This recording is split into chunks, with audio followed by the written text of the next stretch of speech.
everybody credit reports tell a story about them individually. So if you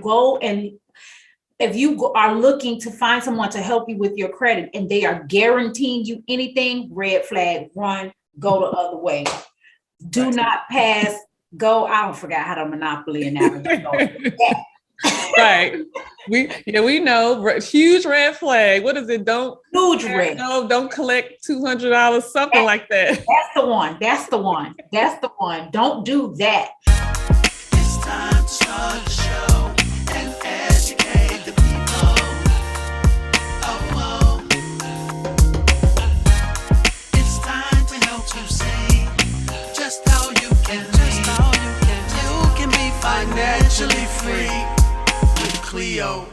Welcome back to another episode of Financially Free with Cleo podcast. I am your host, Cleo Childress, and this is a show to help you live financially free in your own way. And today we have a very special guest, Sakia McClam, and she is a credit coach, a published author, and she is going to give us some tips and advice on how to get our credit life together so we can make some money moves, right? But first, I want to know, Sakia, how is your day going? My day is going great. It is a beautiful day outside. The sun is out. I'm on the right side of the ground, according to the Lord. So I'm doing good. No complaints from me. Yes, I love it. And I love the sunshine. It's kind of gloomy here in Texas today, so I'm a little jealous yes, of not having no sunshine. Yes, the sunshine state. I do miss living in Florida, but I'm so happy that you are here. But I first want to ask you, what made you decide to specialize in credit? I know there's so many different lanes and avenues to be in finances, but what made you choose credit to focus on?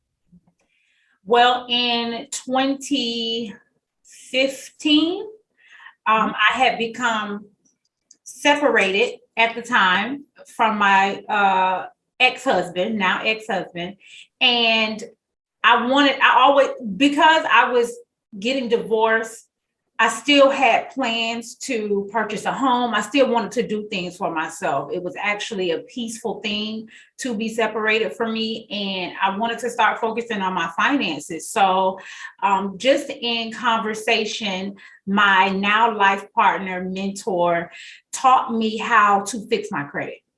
And during that process, I couldn't believe how easy it was.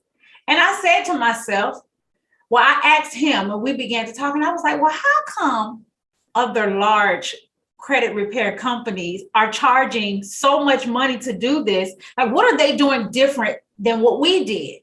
And as we began to do some research, we realized that they were doing the same thing. They were just doing it at a slower pace and kind of milking our community for money.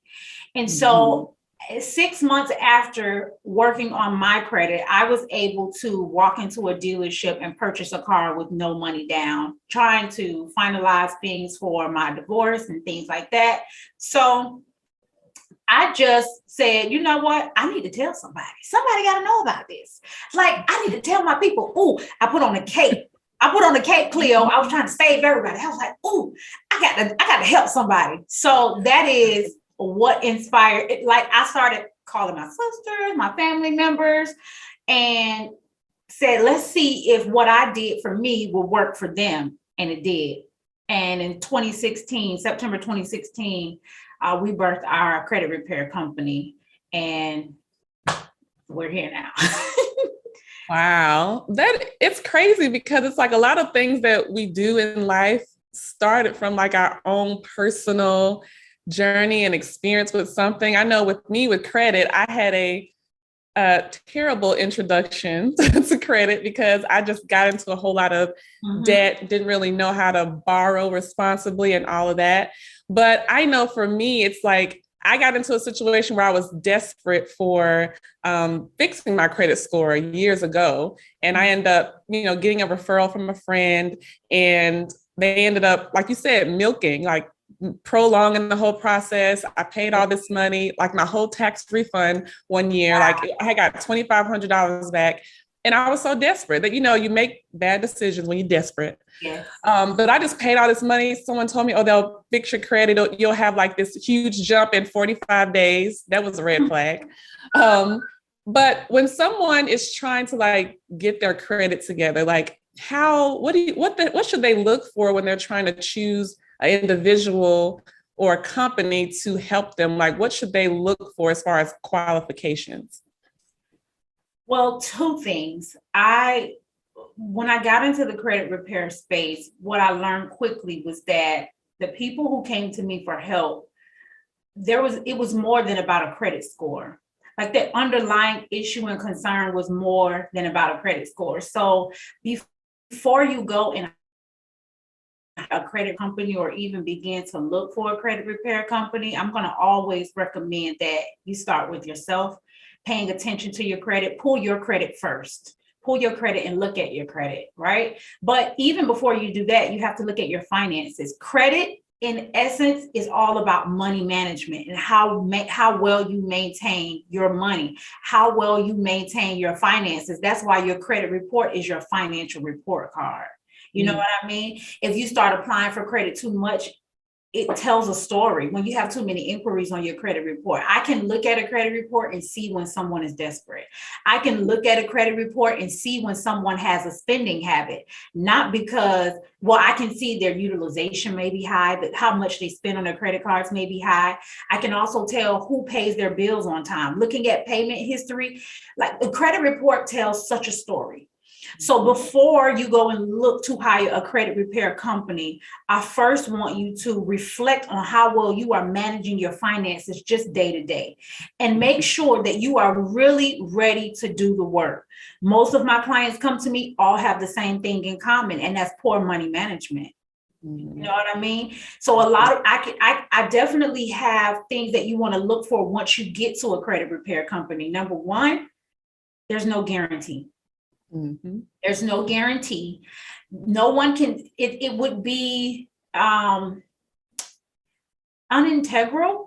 There's a lack of integrity when someone says, I guarantee you in 45 days, you're going to have a 100-point increase. There's no way for anyone to understand or determine how many points someone will gain within X amount of days. And that is because a credit report is like a fingerprint.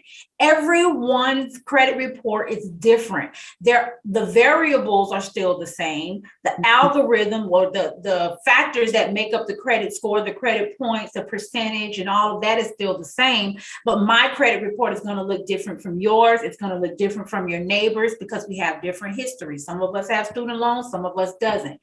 Everybody credit reports tell a story about them individually. So if you are looking to find someone to help you with your credit and they are guaranteeing you anything, red flag, run, go the other way. Do not pass, go. I don't forget how to Monopoly and that. Right. We know huge red flag. What is it? Huge red. No, don't collect $200, something like that. That's the one. Don't do that. You definitely don't want to get wrapped up into the agreements. Now, another thing that you want to look for and what you want to understand about the credit repair process is that you're never going to be able to hand someone any amount of money, no matter the amount, a large lump sum or monthly payment. You're not going to be able to hand someone money for credit repair and do absolutely nothing. You're never going to be able to take your hands completely off the process. And again, it's because it starts with you.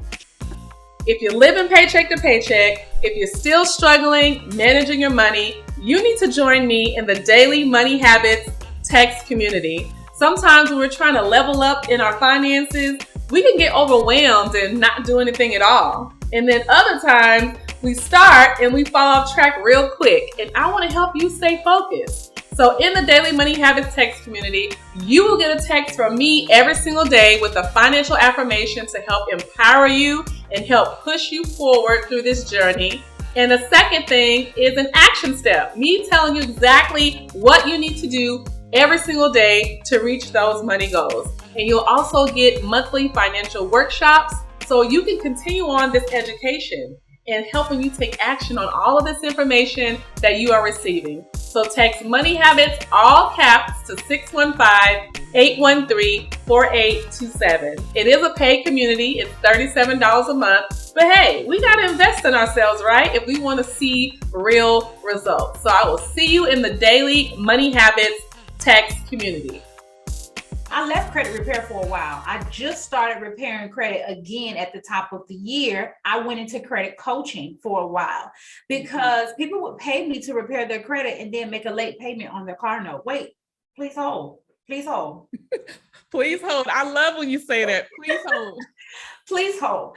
Do not give me money every month and you're not paying your bills on time. I don't do this for money. I do this because I really want people to win. I really want to teach and educate people on what it requires to maintain healthy credit. I don't do this for money, but baby, you know, mama got children to feed. Hello. Yes. So I mean, it's not just give your money and someone can do it for you. You should always be involved in the process. You should always be able to speak to someone and ask them questions. I am 1,000%. I mean, I know it's very popular, but I don't like pyramid credit repair companies. I don't like it. Somebody come up to you and say, hey, you know, I can help you get your credit fixed, and they fixing my credit too. And then that person makes money off that person. And if they recruit 3 people, they make money off of that person. But you got to call an 800 number to find out what's going on with your credit. You can't talk to anyone. And I mean, you're going to end up talking to somebody in Pakistan. And you know, it's going to be a language barrier and all kind of other stuff. You know what I'm saying? So I just believe firmly that you want to work with someone who you can connect with, who you can relate to, who you can talk to, who can really help you understand what's going on with your credit, more so than someone who's guaranteeing you a 150-point increase in 45 days, because that's a lie from the pit of hell, because they can't guarantee nothing. How they know? How they know? Exactly. They gassing our head up, giving us all this false hope. You know, that's how they play on people who are desperate, because I know I've been there. When you're desperate, you'll believe almost anything, even if you know it sounds too good to be true. It's you true. Still have that little part of you that believes, well, maybe it could really happen, and it's not.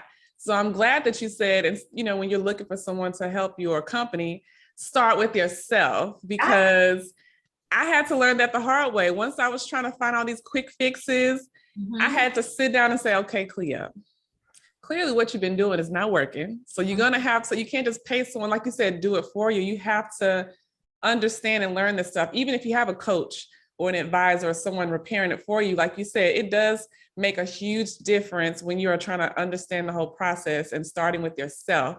And when you mentioned the poor money management, that is so true. And I know a lot of times it kind of stems from like earlier in our adult lives or even childhood. So for you, like when you were a child or a teenager, did you start learning about money like through your family, or did you really not get it until you were an adult?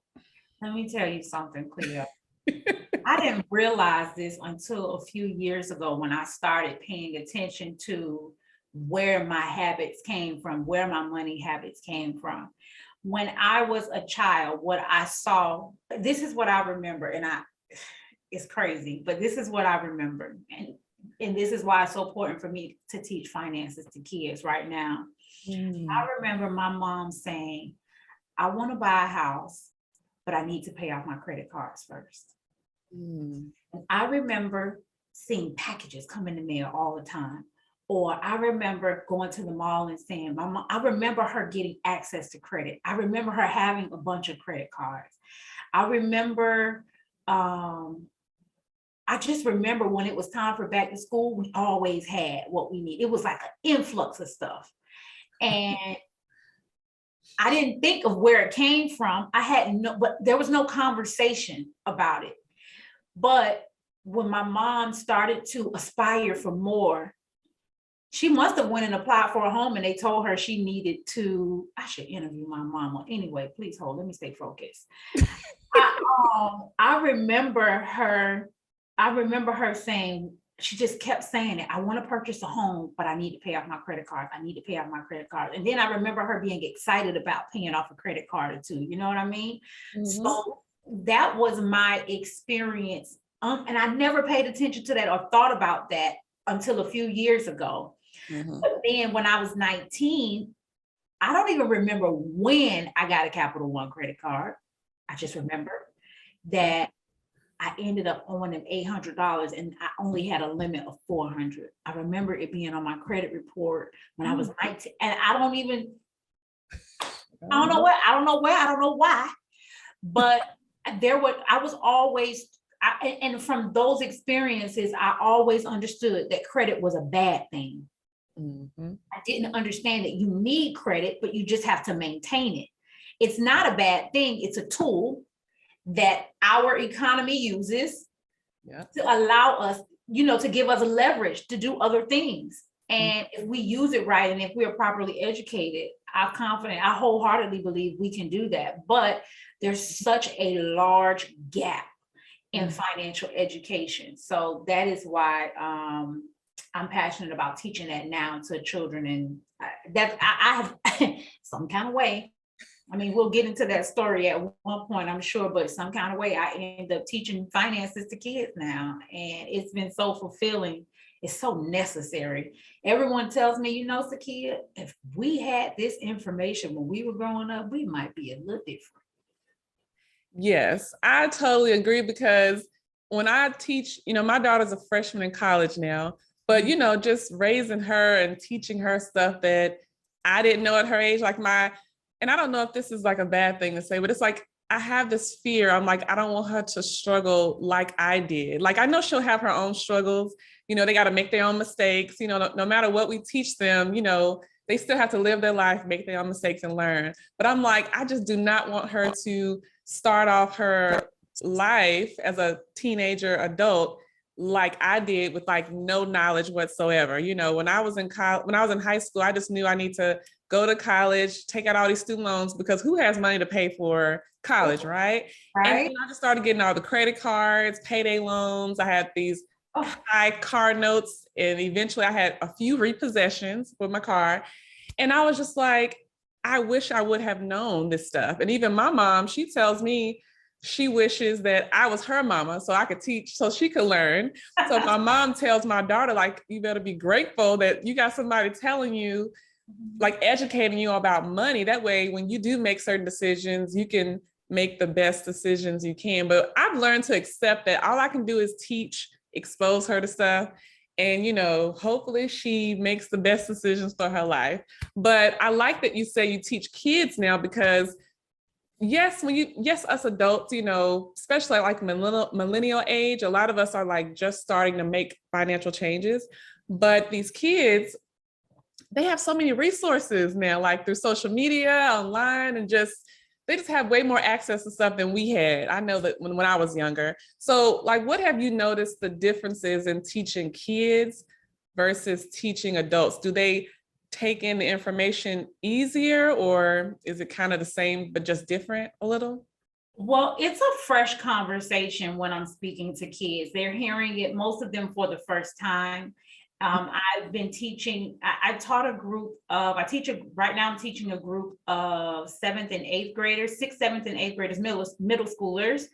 Mm-hmm. And a lot of them they have debit cards. Okay. But they're learning, they're interested to hear about the behind the scenes things that happens. Like I'm telling them about fraud and how important it is to protect your information at all times. And when you're shopping online, these are some of the things that you may see. I'm telling them about how credit works and how overdraft fees work and debt and interest. And so I teach it in a way that it creates some type of excitement for them. But I teach the same thing to adults, and on every level, it's something that someone learns. You know what I mean? They're all learning from it. They're receptive to it, but it is a fresh conversation. So I got some kids who will be in there like, really? Or I have some kids who will be like, I don't understand. But all in all, they're pretty receptive to it. They've been very excited to have the conversations. And I found that the group quizzes, I do a quiz at the end of each lesson with them. And I find that the group quizzes are really excited for them because they'll start competing with each other to get the right answer. And I'm like making them guess. So they've really been receptive of it. They have been receptive of it. I love to hear that because I'm used to teaching adults, and I've taught kids, but it's just been with like my daughter or my nieces and nephews. That's different when we like know the kids. But I had went back to my high school a few weeks ago just to speak, share part of my story with a panel of like other people in the community who wanted to come back and just give the high school seniors some advice, not just on finances but career wise too.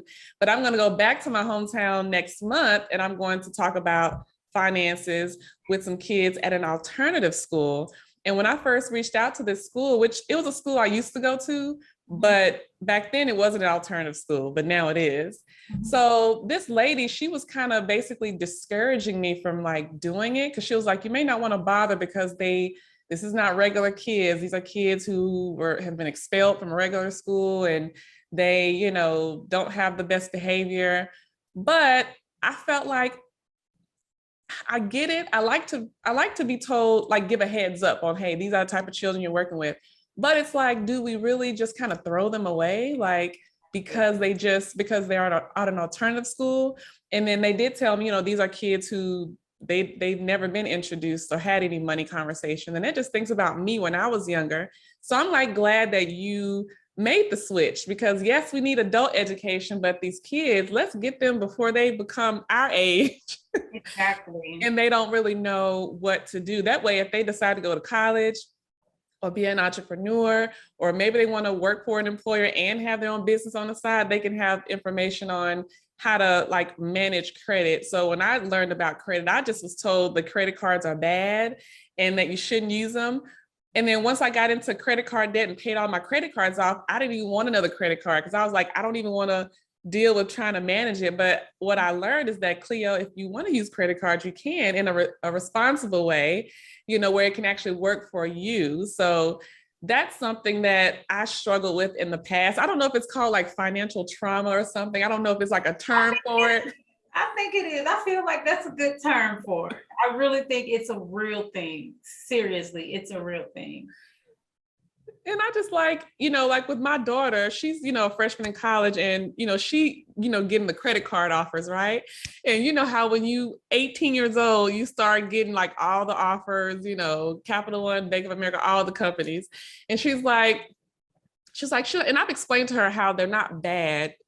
You just have to learn how to use them. What's your goal with using them? And she was like, I have a friend and he has like 7 credit cards open and they're like all maxed out. And I was just like, ooh. And these are 18 and 19-year-olds. And it's like, she said, you should come to my school and talk about money. She was like, she's taking a personal finance class at her college.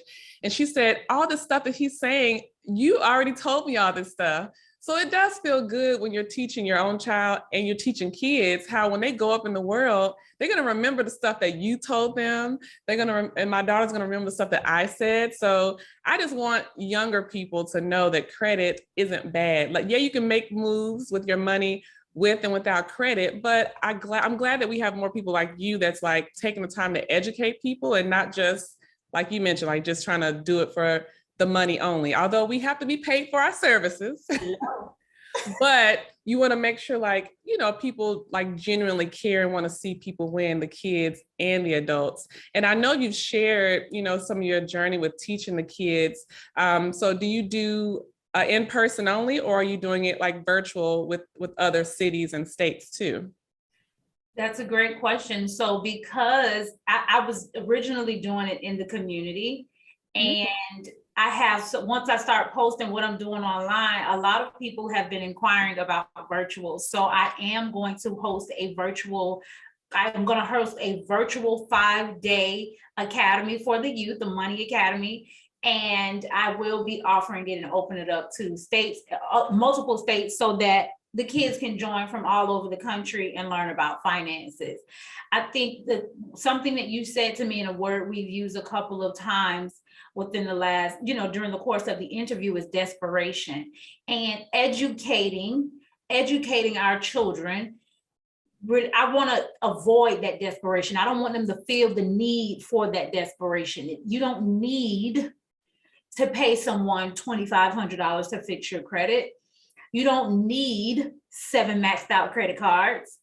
You don't need that. But if I can just educate you and teach you how to manage it, you and I are both doing the same thing. So if we are educating and we are teaching children how to manage it, what it looks like, how to use it properly, then it removes a lot of that and it creates a healthy, revolving conversation about finances. They'll be offered a lot of things and they don't necessarily have to say yes. You don't really need it. Do you need it?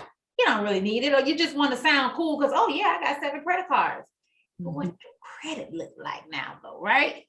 You also have debt on all 7 credit cards. And that's where credit isn't bad, but that bad debt attached to those credit cards is what's going to have a negative impact later on. So yes, so the answer to the question, yes, I will be offering virtual classes.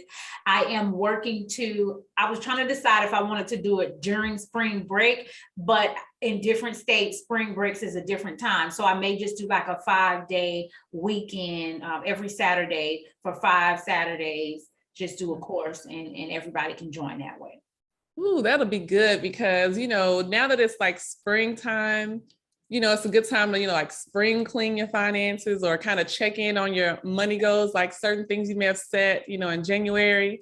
It's a good time to kind of check in to see, am I on track? Did I fall off track? What I need to change? So, and I know in today's climate, a lot of people want to fix their credit or build credit if they don't have any at all, especially for the younger, for the teenagers or for the young adults. They want to know what's the best way to do it and what other way to learn than from a professional like you. So definitely keep me posted on that so I can share it. Yeah. But for some of us adults who are in a position who have bad credit or it may not be the best history or the best score, what's maybe the first 3 things that they should do? I know you already shared one because you said check your credit. Like first you got to look at it, see what is on there. But what are maybe 2 or 3 more next steps that they can take if they're in a position where they want to improve their credit history and their scores so that they can be in a position to buy a home or buy a car or whatever their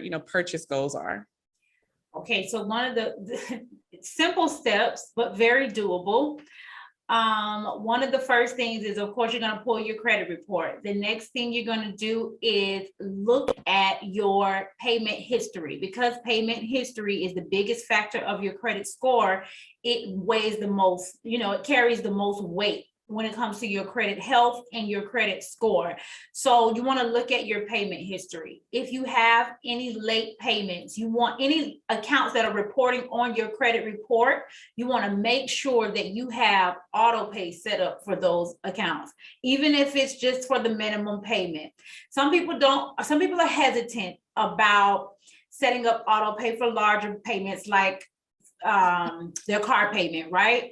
Because they don't want that amount of money coming out of their account at once. But I would recommend that any account reporting on your credit report, any credit cards, be set up on auto pay for the minimum balance at least, right? So that you can continue to build positive payment history. If you have a car payment and you don't want to set it up for auto pay, make your payment every time you get paid. Make half of your payment every time you get paid, just because you want to prevent any future late payments. Late payments is something that most people take for granted. They don't realize how much it hurts their credit score when they have a late payment. So check your payment history first and then put a real plan in place to get your payment history to where it needs to be. If you have maybe 2 or 3 late payments on one of your accounts and you need help removing late payments, I have a freebie on my website, www.speaksakia.com, where I give you a template and I give you resources and instructions on how to remove those late payments, okay? And then the next thing you want to look at is your utilization. If you have any open credit cards and your balance is anything higher than 30%, your usage is anything higher than 30% of your limit, then you want to work to pay those balances down. Now, here is the thing about improving your credit. It's not an overnight process. So whether it's payment history, whether it's reducing your credit card balances, it is something that'll take time to do, but you want to make more than the minimum payment whenever you can to get those balances down. I do not believe in throwing all of your money into credit card debt. So let's say you got an $8,000 tax return and you have $10,000 in credit card debt. I do not believe in taking $8,000 of liquid cash and pouring it into credit card debt. But I would say to sit down, look at your budget. This is where money management comes into play, right? Look at your budget and create a serious, a doable plan to get out of that credit card debt as soon as you can. Maybe you pick up an extra job. Maybe you operate in your gift. I am huge on people operating in their gifts to make extra money outside of their 9-to-5 income. So whatever you can do, maybe you're braiding hair, maybe you're cleaning houses, maybe you're washing cars, maybe you're Ubering or DoorDashing, whatever it is, create a additional stream of income if you need to get rid of that credit card debt. That is going to help increase your credit score. And the final thing is, if you have negative items on your credit report, well, first you want to also assess the credit report. Make sure everything belongs to you, right? And then if there's anything that doesn't, you want to dispute that with the credit bureaus. But if you do have negative items like collection items, whether they belong to you or not, you want to begin the process of trying to get those items removed or settled with a removal to pay and delete it. Like when you pay it, the company removes it off your credit report, because negative items also weigh down your credit score. One thing I do have to say is that don't just go and pay a collection item just because you see it on your credit report.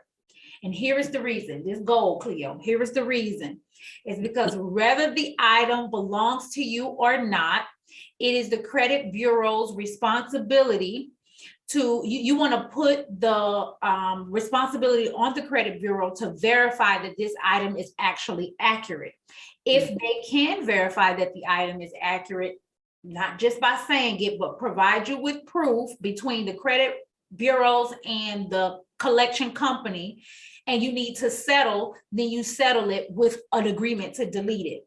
But if they can't verify it, then you will actually need to, they have to remove it. There's a law in place. It's on your side. It's not illegal to do credit repair. So if you want to learn more about that, I have a course on my online on my website that teaches you about the process and how it works, et cetera, et cetera. But those are the 3 things that you can generally do to raise your credit score and begin to start improving your credit health and your credit score. Join me on the first Sunday of every single month for a money yoga session. And you're probably wondering, what is this money yoga stuff, Cleo? Well, it is a vinyasa style yoga class mixed with financial empowerment. And it's designed to help you relax, reset, and prep for the work weeks ahead. And if we nurture our mind and our bodies, we can live financially free and make better financial decisions. There will be Q&A at the end, so bring your money questions. You can register at cleoyogafinance.com/money-yoga. Ooh, that is so good. That is a good first few steps to take. So I hope y'all are listening, because this is the best time, if not any, to get your credit in order. But when it comes to proof, so I know when I had a lot of stuff in collections, you know, you get the letters, right? So for those of us who want to get that proof, is proof having like a letter with their company name on the letterhead saying this is yours, or meaning like proof, some like original document, like with your signature on it or something like that? Does the proof vary from collection company to collection company? Yes, so proof is an original agreement with your signature on it. However, you do have some companies, I'll give you a few. Midland Funding is one of them. Oh my Lord, my mind going blank now. Midland Funding is one of them. For example, when you see Midland Funding on your credit report, usually they have purchased a debt. They have purchased your debt, which means that they now own it. So they have the right to collect. Whereas you see a company like, I'm gonna just say Convergent. Convergent buys phone bills, Sprint, Verizon, T-Mobile, things like that. Those are collection companies. Midland Funding is a debt buyer. So usually the debt buyer purchased all of the information from the original company. Whereas Convergent, they probably got like a bill. They don't really have nothing for real. You know, they can have a good day because I don't owe you nothing. Okay. I don't know who you is. I ain't tell you nothing. So you may see some things where, like I had a client who had an apartment. She and her ex moved out and we reached out to the credit bureaus. The credit bureaus reached out to them and they sent her signature. Cool. So we made an agreement to settle. They removed it. Then you have some companies where Midland Funding, for example, they'll sue you. Midland Funding will sue you. They will take you, they will send you, they will have you served and take you to court. But it doesn't mean you're going to jail. You're not going to jail. It just means that they want their money. So they'll take you, if you get a summons, I am not an attorney. This is not legal advice. Not legal advice, but it would strongly behoove you. Okay? It would strongly behoove you to respond to the summons, because when you don't respond, then you start receiving, then they can garnish your wages and things like that. When you respond to the summons, either you agree with it, you don't agree with it. Ultimately, they will either drop the case, which I've had happen plenty of times, or they will come up with an agreement to, you can make smaller payments, and when you pay it off, they'll delete it from your credit report. So it's not, credit repair doesn't mean that you won't ever have to pay anything. You will have to settle some things, but you want to study and pay attention to what you're doing, because sometimes they'll send you things and it's not, it'll have the company name on it, but it won't be from the company. It'll be something they typed up in Microsoft Word. Let me tell you something about these collection companies, Cleo. They slicker than a can of oil. I'm telling you. Right. Not watching. They think we're stupid. They do. They're predators. They really are. They're predators, and they prey on ignorance. And because we are ignorant, but just because we don't know, you know? So it's very important to do your research and don't just go giving everybody money. You know what I mean? So. Ooh, that's so true. Thanks for breaking that down, because some people need clarification on what proof should I actually accept. So that was perfect. But I also wanted to ask you a question about, items falling off your credit. So, I would hear several people say, well, I'm not going to pay it. I'm just let it fall off. But it can come back though, right? Depends. It depends. Well, once it falls off, that means that the statute of limitations has expired on that debt. So it won't come back on your credit report if it falls off. However, it doesn't mean that you won't owe the company. It just means that it's not visible on your credit report. So for example, I went and had an MRI and I was probably, oh my goodness, I was probably like 20, right? And I've always needed a hip replacement. I finally got it, but at the time I went and had an MRI done, and my insurance company was supposed to pay it. They never paid it. I forgot about it. Hell, I just went on about my business.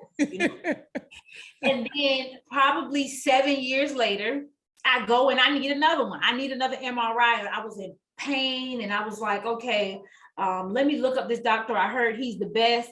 And I go back to that office and they said, oh, we show that you owe us a balance. I said, what you say? What you mean? How I owe you a balance?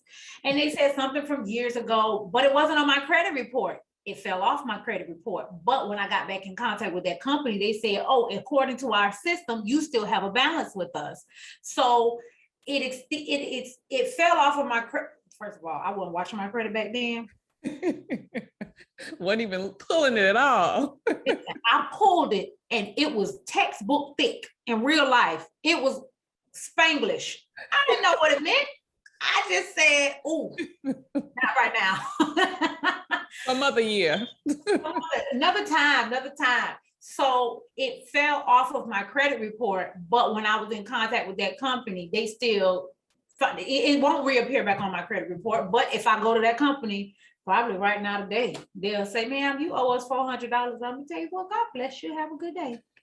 Right. Yes. Oh my goodness. That's when you just get those unexpected surprises. Like you said, you wasn't looking at it back then. And I had plenty of years had went by where I wasn't looking at it either. I had seen it before, but like you said, when you're not used to looking at it, or if you don't really understand what it's saying, the numbers, the words and all of that, I was like, if I don't look at it, maybe it's not that big of a deal if I don't really look at it, that out of sight, out of mind stuff. But you do have something that happened in your life where it forces you to look at it and understand it. Listen, Cleo, here's the thing. So I brand myself as a mindset and credit coach because they go hand in hand. Finances, when you are not certain, really can create an anxiety on the inside of you. It can just be so overwhelming when, like, I need a place to live. I want a better job, but I have no idea where to start. Like the anxiety that comes along with finances and credit and just period. It can be overwhelming. Mm-hmm. There's also, similar to what you said, like a PTSD behind bad financial experiences. You run into a situation and then you don't want to relive that situation again. So it's better to just stay away from it. Like, oh, I don't even want to think about it. I don't even want to deal with it. I have had those moments over and over and over again. There are still certain things about finances that are too much for me. I just say for my peace of mind. Mm-hmm. I just can't. Right. I just can't right now, but that's why people like you are in place and myself are in place to help people along the way. And hopefully anyone who is watching this will utilize our resources, whether paid or free, our social media pages. There's access all over the internet on how you can start to maintain your finances. So paying attention and just doing research, even if it's 10 minutes a day, even if it's 30 minutes a week, just doing some type of small and consume the information in bite-sized pieces. Don't try to binge watch financial information because it'll really get overwhelming. Because now you want to do everything at once and you're only one person. 24 hours in a day, you still gotta live, work, eat, breathe, it's stressful out here. You gotta take your naps and everything like that. You don't want to get wrinkles and gray hairs before time. So consume the information in bite sizes and work on one thing at a time. If you don't understand what it is to read your credit report, you're not ready to invest in a credit repair company, but you want to learn, take 1 month or 2 weeks to just look at your credit report every few days and kind of dissect it. When you see something you're not aware of, Google it. What does this mean on my credit report? It's just small things like that help us overcome that fear of understanding money or facing our financial fears. But it's definitely a real thing. Yes. Thanks for sharing that, because that'll help us make a move, like take action instead of just staying stuck and not going forwards and not, trying to go backwards. But we want to keep progressing and improving our financial lifestyle, especially in the credit space. But when it comes to like relationships, because I know you've been married before.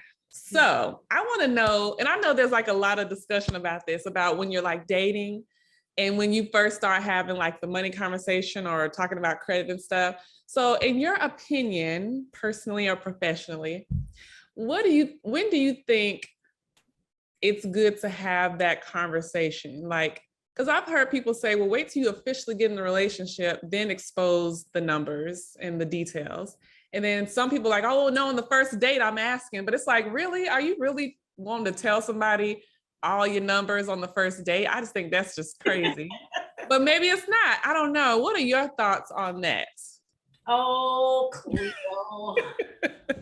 I need to know, because I know what I do desire a healthy relationship with a man eventually. But I'm just like, I just want, and I know there's no perfect answer, but it does help to know other people who are more experienced than me with relationships to know how do you normally deal with that. This is such a great question. And I'm going to tell you, I have experienced both. So in my previous marriage, I don't even know where to start. Okay. Right. It was not the healthiest. There was no, it was financially unhealthy. And in hindsight, I would say the things that stood out to me that I kind of ignored was when I would discuss things like wanting to purchase a home or just doing different things to increase our income or money management and things like that. I was always financially savvy because I felt like I had to hold things down for my kids. I had 2 kids at the time that he came into my life. So at that time, so I was holding things down and I had to pay attention to my finances. But there were some things and red flags that, you know, when I would bring up money, his response to it was nonchalant. You know, there was no focus on it. And it may be that complex of, you know, oh, we could just deal with it later. Or maybe he had something that previously traumatized him, that anxiety we were just speaking about, maybe, I don't know. But in hindsight, when I look back, there were some things that I just didn't recognize to be red flags. But as the relationship progressed, it got worse. Got worse. And so currently my life partner, the love of my life, we are both on the same, our relationship at the very beginning started off by having financial conversations. He is the one who mentored me and taught me how to fix my credit. So we always have money conversations, and it's not so much of revealing this is how much debt I have, but it's paying attention. Here's the answer. When do you have those conversations? You don't have them right away, but you start paying attention to what comes up when you talk about money. Money is going to always come up. You can pay attention to, you know, well, what do you do for a living? Or, you know, just have a money conversation casual. It doesn't have to be anything that's tense. It doesn't have to be, so how much debt do you have? You know what I mean? Right. I definitely wouldn't. I mean, once you recognize that your feelings are starting to progress and that this is something that you want to do, a person being in a financially a bad financial position doesn't mean that they're not a good partner. But how they respond to the money conversation determines whether or not they're a good partner, based on what your goals are, your financial goals are, based on what you want to do and what you see for your future. Is that conversation in alignment when you have that conversation with them? Because if I am expressing that I want to become a homeowner and that I want to get, maybe I have some credit card debt. I didn't at the time, but maybe I have some credit card debt. What is that conversation like? Is it, okay, babe, let's come up with a plan for how we're going to get out of this debt? Or is it, oh, that ain't worry about it. We'll just get to it when we get to it. You know what I mean? You have to pay attention to how a person responds to someone who has a bad financial. Now, I mean, yeah. Girl, listen. Right. Listen. That could be a whole episode just talking about this. That could be a whole episode, but ultimately you want to pay attention to how the person responds to the financial conversation. What the amount of debt they have doesn't mean that it makes them a bad person, but I do believe that money conversations, not on no first date, not on no first date, but as women, we should be paying attention. Pay attention. Just because he looks like money, he might smell like money. Okay. You understand? He might smell a little expensive. Okay. But it doesn't mean that he is financially responsible. And then when you bring up money, is he willing to talk about it? It doesn't, you start having those conversations on the first date. It's giving gold digger. Yeah. Or it's giving controlling. Mm-hmm. Or, you know what I'm saying? It's giving, dating is so hard in 2022. Oh my gosh. Like Another podcast, but it's not easy. And then ultimately, when you're thinking about having a life partner or someone that you want to build a life with, finances is a huge, huge, huge factor. So it's definitely a conversation that's necessary, but it doesn't have to be, well, if he ain't got no 850 credit score, I don't want him. It don't have to be that. right. Because especially, I mean, this is just a side note, but black men have so much responsibility already. And just because, even we're already uneducated, we're already working to become more educated, I should say. So to have someone sit across from you and carry a posture of being better than him just because they are financially savvy and he is not, he don't need that type of energy in his life. He needs someone who is not going to not fix him, but support him in becoming more financially savvy. Maybe he wants to know and just doesn't know where to start. But also, with that being said, actions speak louder than words. So again, that can go on for a whole nother podcast, Cleo. But I would say pay attention to the response of the money conversations. When someone has something to hide, okay, right. Yes, that is something to pay attention to. I like that you said pay attention, and it's like on the first date, I'm thinking, I'm just trying to have fun, have a good time. You probably had a long week at work, I just want to have a good time, have fun. I'm not trying to be all deep and serious with all the controlling or, like you said, gold diggerish type questions. But I like you said, paying attention, observing to what's going on and how they respond. So that was perfect. I love that. Thank you, because that was a good tip for me. Yeah. And I know it will help some other people out there who are, for us who are dating out here and trying to, and navigating the single life and trying to get to a level where we're, making the right moves. So eventually it can lead to a healthy relationship with someone. So thank you for that, girl. I was going to say too, like the first couple of dates, you know what I'm saying? You want to pay attention. It's good to pay attention because there's already this thing out there that as women, we want to be controlling and, guys are always supposed to pay, which you better open my door and get the check though. Hello. But so chivalry is important if it's important to you, but we can't put our expectations off on someone else. You don't know where it's going. Maybe he's a jerk and you really don't want to see him again. You know what I'm saying? Just because you're on a date don't mean he the one. So let's not make things complicated. Let's observe. Let's feel the energy. Let's see what's tea first before we start going and asking what's in your bank account. Because what, sis? What? Like, hold up. You don't even know my last name. Why are you asking about my money? It's right, important, but don't go beating the door down out the gate about money questions. You know what I'm saying? Not wanting to find someone who you can sustain a life with and build a life with. You want to take your time and ease into it, Yes, ease. Please hold. Yes, please hold. That's ingrained in my mind forever. You saying that. Like anytime I see when you post something and I see you put the words please hold, I literally hear your voice saying please hold. I'm like, I'm holding. Let me see what she's about to say. Like, I don't know. Can you get like that trademarked or something? Like working on it. Yes, please do. I have my journals that say please hold, t-shirts that say please hold. I'm working on it. Yes, love it. I'm looking forward to it. So we want to know what is the best way to connect with you if we're wanting to work with you or support you in what you are doing. All right, so I am Speak Sakia on all platforms: Facebook, Instagram, TikTok, Twitter, YouTube. And my website is that all the platforms I'm on? I I reckon know it's so. so many You platforms out find a there. platform and you think I might be on there, type Speak Sakia, because that's where I am on everything. My website, if you are looking to just get to know me, connect with me, have a question, want to take advantage of any of the free or digital products on my website, it is www.speaksakia.com. Speak like talk.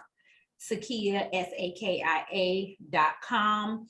And if you are, I'm on Instagram the most. So if you really want to get in touch with me the fastest, then you can reach out to me on Instagram. You can DM me. I am very approachable on the life of the party, even if it ain't a party, okay?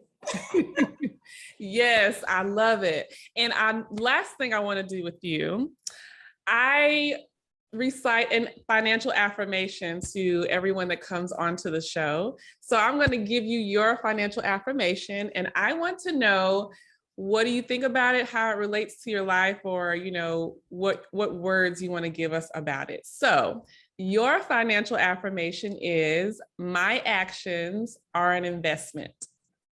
Oh my goodness. All right, that's so good. I love affirmations, Cleo. I'm huge on affirmations. My actions are an investment. For me, that means that everything that I am doing now, I am investing back into the community that's coming up behind me. I quit my job in July of 2021 to teach finances full time. And I thought it was credit, but it turns out, as I mentioned earlier, that I am teaching children in the community now. I am working on a lot of different things, but my actions of doing these online courses and showing up into schools and aftercare programs is an investment into the children that are coming up behind us who need this information. So I love that. Thank you so much for that. I love that. Oh, thank you as well, because yes, we have to seek that positivity, that financial positivity in our lives. Like, yes, we have to do the work as well, but it does make a difference when you are saying it and when you're thinking it and when you're feeling it. And that can help you while you're taking that action every day. So thank you for sharing that. And I appreciate you so much for coming on the show and giving us these tips and sharing a piece of your story. And I know it's going to help. It helped me, and I know it's going to help everyone out there listening. So I hope y'all was taking notes, and I hope y'all was listening and going to take some action today on all of the advice that she gave us. And if you enjoyed this episode, please share it with someone, a family or a friend who you know could need some credit or life advice. And if you enjoyed the show, we would love your support by subscribing on YouTube, Cleo Yoga Finance on YouTube, or you can subscribe, rate, and review on Apple, Spotify, and all the other podcasting platforms. So before we go officially, Sakia, do you have any final words to give us as we close out today's show? Actually, I do. I would like to offer the same courtesy of giving you an affirmation and hearing how what it means to you. Are you ready? I'm ready. All right. So your affirmation is, I have $1 million hands. What does that mean to you? Ooh, I have $1 million hands. I just want to rub my hands like Yeah. that. That's money you carrying on your wrist, honey. Yes, I have $1 million hands. What that means to me is that I need to stop underestimating what I can do with my hands. And I need to treat them well. Like, I'm really big on taking care of your mind and your body. But it's like when you're like dealing with your hands, like you never know. Let's say if I didn't have my hands anymore, like I would probably go crazy. So it's like, it gives me a reminder to take care of my hands, and that $1 million is not, it's a big goal, but it's something that I can do if I do the work. And my hands is one of the things that I'm going to need with the type of work that I'm doing. So Ooh, this is going to be on my mind for the whole rest of the weekend. I have $1 million hands. I love that. But yes, that's what it means to me, is that I can reach that $1 million goal, and I need to stop underestimating what I can do with my hands to get me there. I love that. I want to offer, your affirmation is my judge, okay? Oh, yes. I want to offer a couple of things that when we are speaking about affirmations, to leave out the negative words, like I need to, like, Ooh, that's true. yeah, leave out the negative words. So instead of what you originally said, I am now going to use these hands to, et cetera, et cetera, et cetera, right? But also, I love that affirmation. I came up with the affirmation. I don't know who, I'm gonna try to copyright it. I don't know. Anyway, but your hands, the work of your hands will produce the wealth that you need. That's one. And then also, with your hands, you have everything you need. You have everything you need with your hands. You already got the mindset going. But when you put your hands to work with the thoughts that are in your mind, you are going to produce wealth, not just for you, but for the generations behind you, for your daughter, for her children, for her children's children. Generational wealth are attached to your hands. The work of your hands will increase and produce wealth. You have $1 million hands, and don't you ever forget it. What you are doing on this platform is beautiful. Despise not small beginnings. Your consistency, your passion for teaching finances, it is all going to produce millions for generations. So thank you very much, Cleo, for having me on with you today. I am honored to be one of the first on the podcast. I am so excited for you and to see what comes of your journey. Keep going, keep growing, and keep producing. Thank you so much, girl. You touched my heart today. See, that's why I love having these conversations, because people don't realize it's not just the people who are listening to us that is learning and growing. I learn something every single time I talk to somebody, and that just really blessed me so much, more than you think. So thanks for flipping it back on me and giving me an affirmation, because I needed to hear that. I literally was going through some goals last weekend and just throughout this week, and that was just like what I needed to hear to continue to push me forward. So thank you as well. Welcome. From one financial sister to another, all love. I really believe in you. And Cleo, listen, remember I said mindset, I'm mindset, right? But I still go through those struggles. When we are entrepreneurs and we're trying to build, sometimes it gets discouraging when we set goals and we don't necessarily hit those goals. So what I have been intentional about doing is giving flowers every chance I get and pouring into the people who are doing the same thing every chance I get, because I know how much it is needed. So I am grateful. I cannot wait to see where your journey takes you. I'm just honored to be here. Thank you so much. I appreciate that. We all appreciate that. And everyone out there listening, I hope you can find someone in your circle, in your community, in your network to give flowers to, someone who you know is out there, who are genuine, they are supporting other people and helping and making an impact. Yes, let's give each other our flowers while we are still here. That's another huge life tip, is to give those flowers out there. And I hope you all will join me back for another episode of Financially Free with Cleo podcast next week. And I hope you have a great day. Bye-bye.